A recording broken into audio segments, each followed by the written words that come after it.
Hi, everyone. Sherry Sokolowski from SLS Event Planning.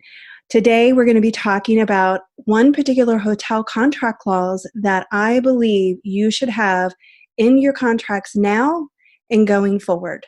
Not just with your hotel or venue, but any particular service or vendor that is tied to an event happening or not. And this particular contract clause is called the Force Majeure clause, or in some cases, it's also called impossibility clause. I touched on this in a few videos back where I interviewed John Whitley of the Emergency Concierge International in regards to emergency preparedness and what does that mean now and into the future post-COVID-19. And during that, we kind of talked a little bit about force majeure, contract clauses, cancellations, and event insurance. I talked a little bit about those in that because I thought it all kind of fit underneath that umbrella of preparedness. So what I'm doing now is this is going to be sort of a series, if you will, of contract clauses, and I'm going to break them down for you and what they mean, and trying to help those of you who are in a situation that they may find where they have a clause, have an event going on here in the summer or in the fall of 2020, or maybe even early 2021.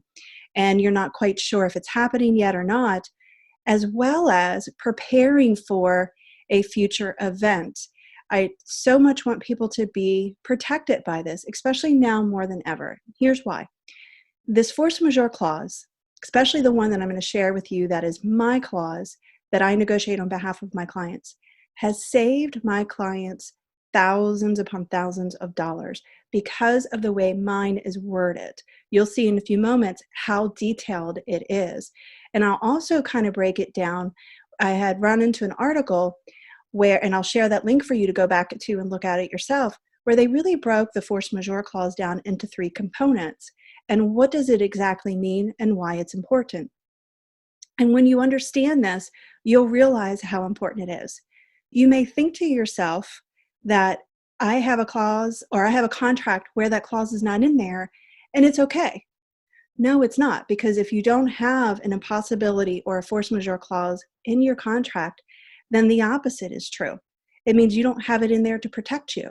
So even if it's the typical one, which I'll show you an example of a typical hotel force majeure clause and an impossibility clause, so you can see the difference between the two, it's best to have something in there, regardless of how detailed it is or not. If you don't, then you don't have that to stand on. And nowadays, in the post-COVID-19 days of events, it's now more important than ever. So I'm going to take an attempt here and share my screen so I can bring up this PowerPoint so that you can see, as I'm going through it, exactly what I mean by this force majeure clause. Okay, so again, the hotel clause is what you need to know about the contracts you sign and how the coronavirus pandemic factors into it. So that's kind of where this presentation came into play. The force majeure becomes the clause that we most focus on a time like this right now. And when you understand what it means, then the time right now will be all that more relevant to you. So in other words, force majeure clause typically would be acts of God, forces beyond the control of your group, such in the past, acts of terrorism or hurricanes or things like that that have happened, but haven't yet happened to us now, where a force majeure clause would come into play. And it would also really depend upon the city and the location, which I'll go here in detail in a moment when I show you mine.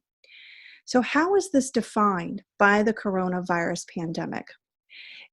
With this in mind, it's the swift spread of the virus. It's very difficult to predict the effect of it day by day. Take, for example, where we are here and now. Before the shutdown, we didn't know how bad it was going to get. They only presumed how bad it was going to get. So they planned for the worst and hoped for the best.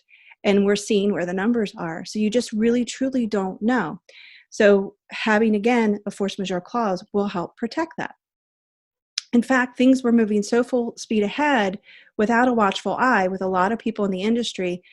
And then once the World Health Organization had put out, this was back in March, February, March timeframe, that the coronavirus was now a pandemic, the president of the United States quickly went into action and shut down travel from China. And then it kind of went from there. And then we started seeing cities shut down and businesses shut down and social gatherings shut down and, all of these different things. And we just don't know between now and forever if something like this is going to happen again. So again, another reason why a force majeure clause should be super, super important to you. Again, I want to make a side note.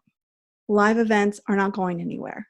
We all rely on them in so many different factors, and I'll have another series about that here soon on my reasons why I believe this live event industry is not going to go anywhere. Yes, of course, it's going to change. Just like everything else in society, things are going to change. And I'm going to keep you up to date as I learn what those changes will be in the live event industry. But for today, we're talking about a particular clause that can protect you as best as possible in these scenarios.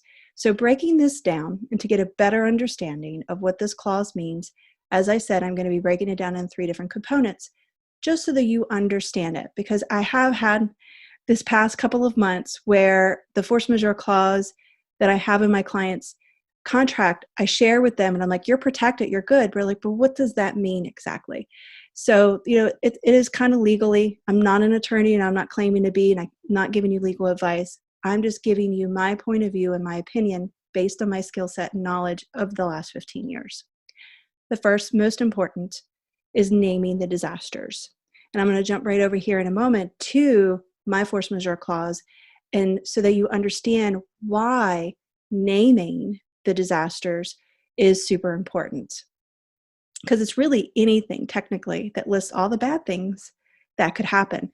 And if they're not listed, then it's really just assuming and how someone would really read what that clause means to them, So you don't want to leave it up into interpretation of it. You wanted to have it outlined as detailed as possible.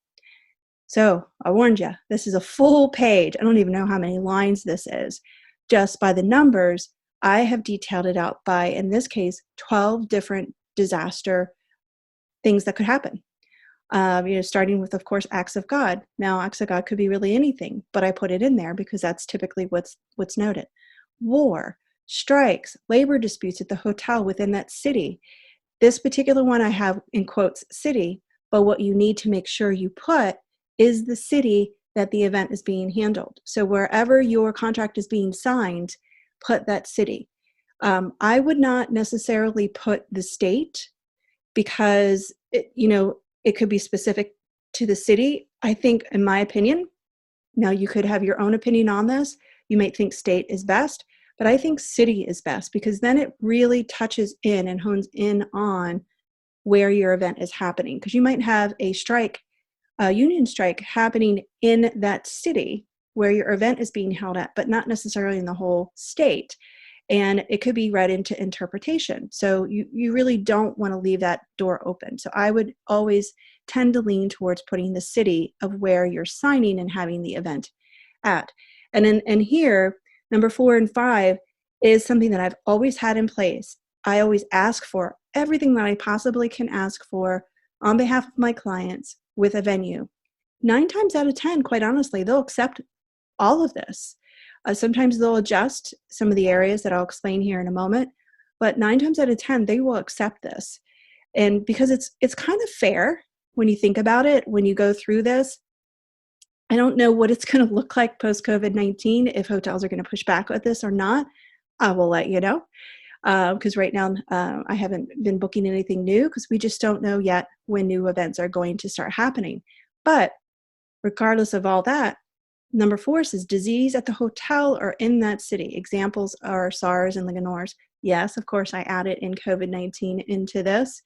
They may push back and say, I will only allow certain wording, but you never know. The answer is no unless you ask, right? So always ask. And then 5, government regulations or advisories, in quotations, including travel advisories and warnings or temporary flight suspensions. So those particular things breaks down what that government regulation is. So, that's what started to be in place at the very beginning of this stage, right? So the disease doesn't necessarily have to be in that city if number 5 is there. if the government put strict regulations into play where travel was restricted and people couldn't travel to your event, then this force majeure clause was enacted. And that's what saved 3 of my events in the May 2020 timeframe, because flight restrictions were put into play. And in come February, March timeframe, we went ahead and were able to postpone or cancel our events altogether with no penalty because of this force majeure clause put into place, which saved my clients thousands of dollars in regards to the hotel side of things. I'm not going to read all of the disasters here. You could certainly read for it yourself. I want to jump down here real quickly to the part where it talks about furthermore, should one of the above events occur and group decides to continue the conference as scheduled, or if one of the events occur within 6 months of the conference, the hotel will waive any applicable minimum guest room nights usage requirements or attrition fees, catered functions, cancellation fees, or other damages provided for this agreement. So again, and then an offer to attendees the lower guest room rates being offered by the hotel over the conference dates. What does this mean? It means it's detailing every single thing that you expect the hotel to say yes to. There's no interpretation of this. It says, this is what it's going to be. I don't owe any penalties. I don't owe any attrition. I don't owe any cancellation fees. None of that. But in addition, should registered attendees cancel reservations or registrations because of reasons over which they have no control, such as to limited airline flight cancellations, quarantines due to infectious diseases, or other government control reasons that may cause partial performance for the group. So it covers that too. And the third thing, hotels should appropriately reduce without liability to group any obligation by group, meaning you, or the individual which otherwise would be required in any manner under this agreement. Notice under this provision may be given at any time in advance of the conference, provided they are notifying the party has met the requirements of this provision. So what this basically means, in layman terms, if you have this force majeure clause in place, your event is contracted for a few hundred people, and you have a large food and beverage because you were contracted and expecting to bring a few hundred people into play. But say you have an event coming up this summer, and we all don't believe, we would hope and have optimism that you will still be able to get quite a number of people to come. But let's say you're not able to get that many people there, but you still want to have the event. Then this clause will help you in that process with the hotel of saying, look, I still want to have my event, but I want to reduce my liability. And they will work with you on that because of this clause. So there's so many different things that this particular force majeure clause that I have outlined here is going to benefit someone like yourself. I'm going to go back to, again, keeping in mind what I just shared with you in the previous slide. It's not the typical force majeure hotel clause. It's the one that I've negotiated with and have been tweaking and modifying for the last 15 years. So just keep that in mind. The one you're about to see is the typical one. Now look, it's only 4 lines long. No damages shall be due for a failure of performance occurring due to acts of God, war, terrorist act, government regulations, riots, disasters, or strikes, any one of which would make performance impossible.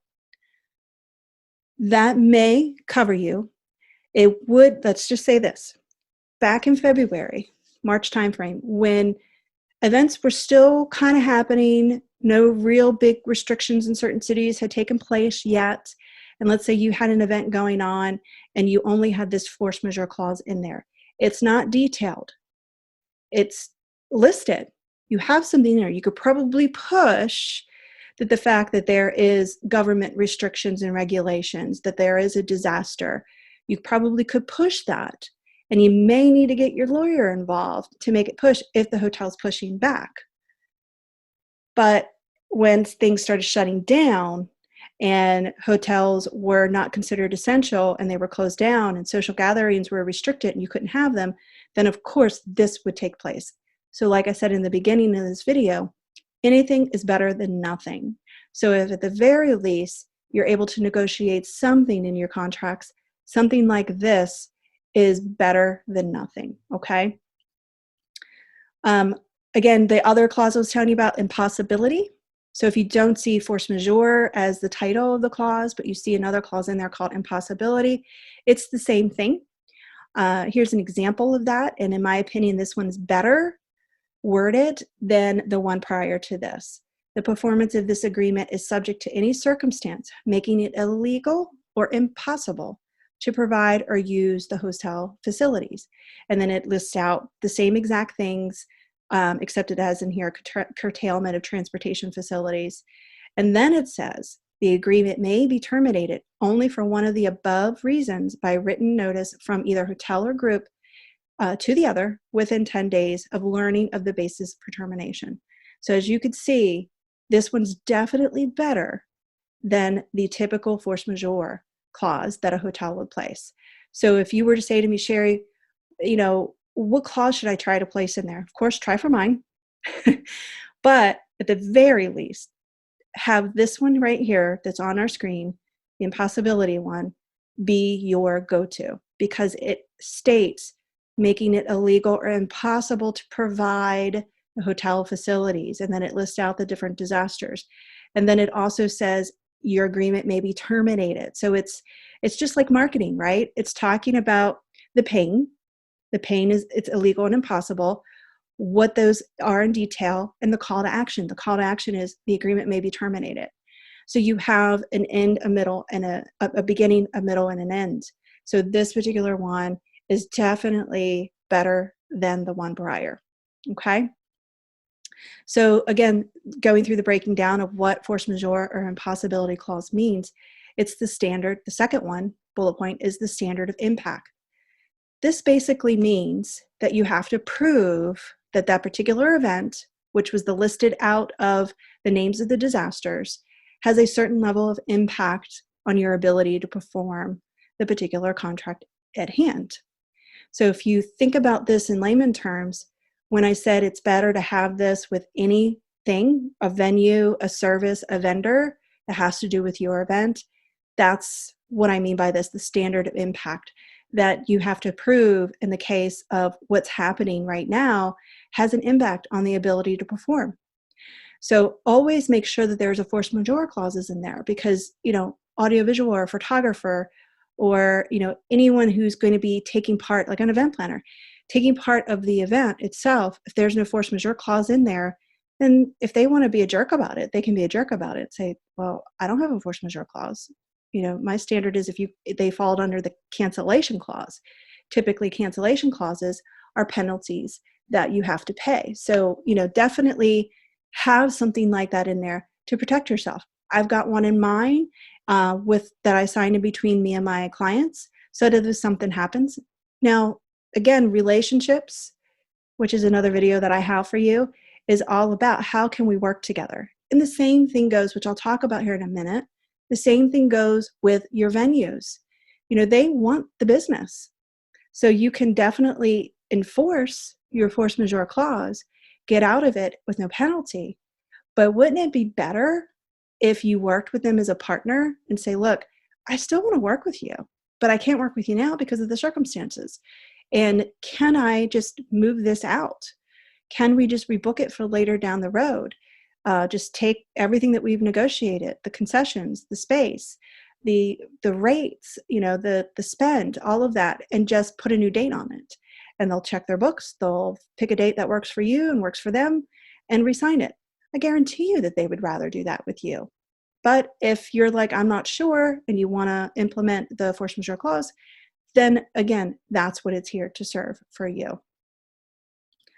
Okay, and then again, I just want to stipulate, I'm not an attorney, and I'm not giving you legal advice. And what I have done with my clients that have had events in April and May, where it's like, what do I do, Sherry? I have reminded them, I've copied and pasted into emails with them and given them their contract again, saying, look, these are what your clauses say, you're protected. Some of them even had rebooking clauses, which is a whole nother clause in itself that allows us to rebook the event, and no penalties. Anything that has already been paid gets applied as a deposit. You know, that's a whole different thing. And I just said, look, especially in the very beginning stages when things were just starting to happen and hotels were still open for business, I said, look, you're going to need to talk with your lawyer. I'm not an attorney. I can't give you legal advice. I can just tell you what your contract says and what it means and what I have negotiated for you. And then I went to bat for them when they pulled the trigger on what they wanted to do. So some of my clients said, don't need a lawyer. I'm going to just imply my force majeure. And the hotel said, okay. And others decided to do it anyway. And they had sent a letter to the hotel of their request with the lawyer's name in mind and note it. So just want you to know that I cannot and will not be able to give you legal advice, just explaining what all of this means, okay? And again, this I was telling you about where I got these 3 points was from an article that Michael Shapiro had written in the North Star Meeting Group. Now, as an independent event planner, I get consistent emails and articles and newsletters and magazines from different companies within the event industry. And North Star Meeting Group is just one of many that I get. And I'm consistently getting updated information about what's happening in the event industry. So this one is the March 3rd industry. Here's the link. So if you want to go there directly and learn more about force majeure clause in regards to what lawyers are saying about it, because that's exactly what I got this from, and as well as my own understanding, then you can read that. And it also kind of goes into event cancellation as well and insurance in that particular article. And this is the attorney. So attorney Barbara Dunn, Esquire, who is a partner with Barnes and Thornburg, LLP, talked about examples of how you can carry out this contract clause within the circumstances that we're in. And here's what she said. She said, illegal would be the hardest to meet, but it could come into play at this time of crisis, meaning that if there are quarantines imposed, which there have been since this, that would prevent people from meeting in your event location, right? So like I said earlier on, first part of this, it was a little bit difficult to implement it, but then it got to the point where it was a no-brainer. You know, some places would even just go ahead and cancel because the hotels had to close up. And she also said impossible would fall under a location where flights have been temporarily suspended. So just kind of keep those things in mind. And then the third point that she wanted to make was the commercially impractical, meaning 25% or more of the people couldn't come to the event. So that's why it's super, super important to have a force majeure clause that outlines that in particular, because that's, at least most of you that are listening to this are people who need time to market their event, right? So you need to be able to have time to do that to fill the seats. It's not like it's a party or, you know, a reunion or a graduation or a corporate event where it's part of their job and they have to be there.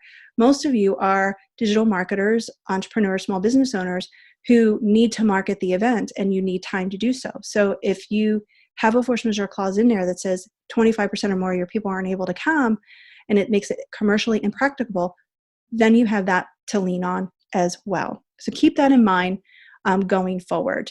And again, the link that I gave you earlier for that article has information on how you could reach out to Barbara. I've been trying to connect with her to get her on as an interview. I haven't had luck yet, but I'm going to keep trying. The third and last step I want to share with you is what I had already talked about, but I'll talk about it again so you have better understanding, and that's partial performance. And again, this is the one thing that I'm a bigger fan of than fully outright saying, nope, I'm not going to have my event because I can't, so I'm going to enforce my force majeure clause. I think it's best in all, because you put a lot of work into the event, right? You've already done a lot of legwork. You've already done a ton of marketing. You've got pieces. You've got things ordered. You know, there's so many things that have already happened. It would be nice for everyone involved for you to have it again. So it's always better to find a way to make it work. What does that mean, Sherry? That means those of you right now who have events already booked in the summer and fall of 2020, and none of us really know. I don't have a crystal ball. I have no idea what kind of regulations other than what I'm hearing about what hotels are doing and what you and I know that the CDC guidelines are going to be. But every city is different. Like a lot of hotels right now, depending on what city it's located in, aren't even open until June 1st. Some of them might even be July. We don't know. So every city and state is different. And within every state, there's counties that are different. So regulations are going to be different. And if you're following my YouTube channel, you will see that I've been doing interviews with local tourism offices and how I think it's super important, especially now more than ever, to build those relationships with those offices. Me as an independent event planner, that's what I'm doing more than I've done before, because they are going to know what's happening within their city more than you having to take the time to reach out to individual hotels and venues, especially now when they have very, very short staff on hand or may not even be open altogether at this point where you need the answers. So this is just a thing that I'm a big fan of, is finding a way to reduce your liability, because your performance is going to be reduced, your attendance is going to be reduced. And this again is where your partnerships come into play. Having someone like myself, I'll be completely transparent. I'm not going to pretend it doesn't matter. Having an event planner on your side makes a big deal, right? It's just like when you're negotiating for a home, having a realtor on your end who can negotiate a better price for your home is much better, and they're going to listen to that person better than they would be yourself, because we know the language. We can kind of empathize with them. And most importantly, just like a realtor, we can bring them other additional business in addition to yours. So not only would they be looking at it as us trying to work on your behalf, but because we're a partner and we have that relationship, they are also looking at us as, Sherry, look, I'll work with you now because I know you're going to be working with me again in the future, right? Or, Sherry, we've been working together for so long, of course I'm going to do this for you and your client because I know, that you're just going to continue bringing business back to us. Now more than ever, we're all really in this together, and relying on one another, and the partnerships and the relationships is what's going to help in regards to your existing events that are on the books and your future events. So don't forget that. It's going to make a big difference in your negotiations. Okay, so I just wanted, again, to take some time today to really go through that particular clause. I hope it was super helpful to you. I hope I explained it in a way that makes total sense to you in regards to, the listing of the disasters, making sure that's outlined, putting the impossibility portion of it, like the performance, the partial performance, making sure that's noted in there. It's super important to have some sort of clause in there to protect you. And in fact, here's a thought for you. If you're someone right now who has an event on the books and you're looking at your hotel contract and you don't really see anything in there that's going to protect you really well, and you would like some advice, please leave me a comment below. I'd be happy to have a discussion with you, review your contract, maybe give you some pointers, some tips, suggest to you what you could be doing. And of course, yes, I am for hire. I would be happy to negotiate on your behalf as well. But also the thing you need to keep in mind is that you can go back to your hotel. That's what I'm doing for my clients for next year, is look at how we can work together. How can we reduce our liability? A lot of hotels right now are doing what they can because they're losing business left and right, just like you probably are losing business left and right. How can we work together and partner together to get through this together? So again, this is Sherry Sokolowski, Strategic Event Planner of SLS Event Planning, hoping that today's video was super helpful to you in regards to how you can protect yourself now and into the future with live events and the hotel contract clauses. If you would like me to touch base on any other clauses in the contract that you need better understanding of, please leave your comments below. If there's something today that I talked about that you didn't quite understand or you want me to go into further, please leave your questions and comments below. I would love to communicate with you. I'd love to interact with you. I'm looking for feedback on any other videos that you would like me to talk with. And if you want, you could certainly reach out to me through my website at slseventplanning.com. And on my site, slseventplanning.com, there's a free report that talks about 7 budget busters and different things that you can watch out for in regards to what is stealing away your profit. And I'm consistently adding new content on my YouTube channel. So if you haven't yet subscribed, I would love it if you would subscribe to my channel. And like this video, please, and leave any comments, because I am consistently trying to find new information that I personally find would be helpful to you. Thanks for watching. Stay in touch and stay safe.